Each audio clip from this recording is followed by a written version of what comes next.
I'm Mike Ryan. You know, we've had a series of videos. We're at now, almost 140 videos and articles on our Turquoise in America channel on YouTube channel, and then also on our website, turquoiseinamerica.com. It was interesting.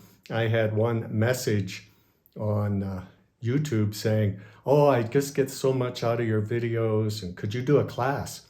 And I thought, well, I think that's what I'm doing with all these videos. The videos are your classroom, and the textbooks are Turquoise in America, parts 1 through 3. So if you don't have your textbook books, you're really not taking full advantage of Turquoise University here with Professor Ryan. Well, I'm just kidding, but I do hope everyone is enjoying these videos and getting more informed about Turquoise, because there has been a lot of misinformation put out there over the years. Today I wanted to focus on one of the famous mines from Colorado, and this is Villa Grove. I encourage you to review that video about the famous mines of Colorado. Today, as I said, focusing on Villa Grove. Now, a lot of the old information from the 30s to the 50s when A.G. Hall owned that claim, and from 1951 to 1966 when Mindless Winfield had the claim, is in part 2. I wanted to read a little bit, though, about a more recent period from 1966 when George Music took over the claim until he sold to Randy Christensen in the mid-90s. Now, it's interesting. Most turquoise mines have the problem of too little water, but at Villa Grove, it was the opposite. It was too much water. And currently, Villa Grove is submerged in a pond or a lake. So there is no production of Villa Grove, and I really don't know that there will be any in the future. But let's read a little bit from Turquoise in America, Part 2, your textbook. And I want to read just real briefly here. It says, speaking of the time when Winfield had the claims, in 1963, 3 additional claims were located: the Timberline, Caroline, and Robert N., making a total of 7 claims plus the patent. MC and Grace Winfield sold the 7 claims and patent to George Music Jr. on October 12, 1966 for $40,000. Now, of course, that sounds inexpensive, but when you translate that into the current dollars today, it was a pretty sizable investment. According to records from the Colorado Bureau of Mines between 1952 and 1957, production totaled an estimated $78,000, with 1956 the biggest year with sales of $33,000. So never a real huge producer of turquoise. So we have in here a wonderful letter from Grace Winfield to her daughter Caroline. She said, "We owned the mine from 1951 to 1966.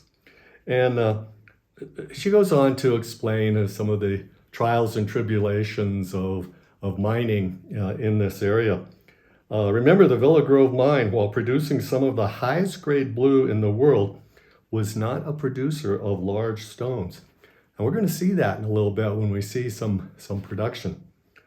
"The largest piece we mined was a 2.5-pound nugget I sent to the curator of minerals at the Smithsonian, where it is today." I'm going to go on to an interview with Randy Christensen, and these are from the Stories of Turquoise, which we started in part 2 and continue in part 3, which are real popular because our readers really enjoy hearing the first-hand account of the people who made the history of turquoise. So this is Randy. "I met George Music in 1994 to 95. My parents lived in Manassas, Colorado, and I was always driving through Villa Grove on my way to visit them. George was a character. He worked a lot overseas in Asia. When I first met him, His wife was Fong Thai Music. Fong at that time was in her 50s, and her mother, who lived with him, had to be in her 70s. They worked the mine most summers in the early 70s. They had a stationary 10-yard mixer with a motor on it with a transmission. They had water there for processing. And just washing the dumps, they got a lot of beautiful blue turquoise. And we're going to see some of that turquoise in a moment. The last part of this story has to do with Michael Sachs. Michael Sachs came from a family that had Sachs Gallery in Denver, which is a very long-lived and well-known gallery there in Denver. And he contacted me and had told me how when he was a young man, and I believe it would have been in the early 70s, he was driving through Villa Grove and he asked about George Music, and the person said, well, he's right down the street.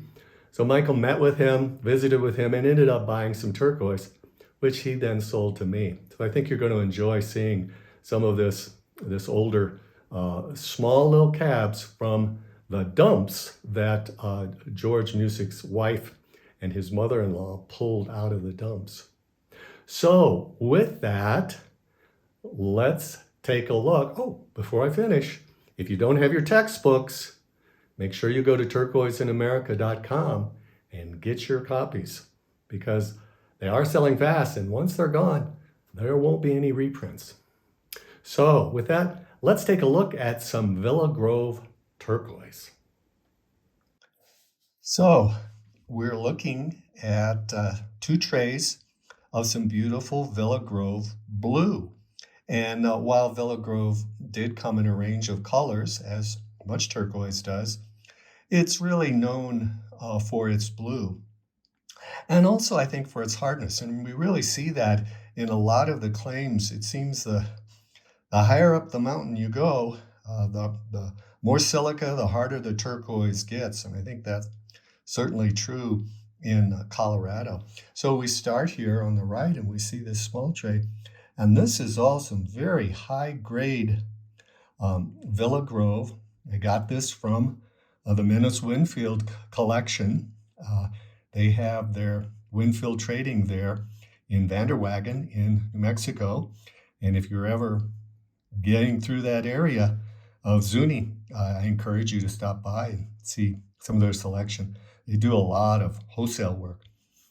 And we see this beautiful blue, very thin. This is some very thin material. And this would have come when Menace was actually working the mine, some heavy equipment. As they invested over the years, they put that money into a series of successive bulldozers going through the D series. And those of you who know bulldozers will understand what I'm saying until they got to the big boy. And you'll read about that in Turquoise in America Part 2. Look at this beautiful rich blue color, this wonderful matrix material, but very, very thin. In contrast, over here we see a wide selection of these small, tiny little pieces that would have come from the dumps. And this is from the material that I described coming from Michael Sachs, who purchased this from George Music. So this has really wonderful provenance as well.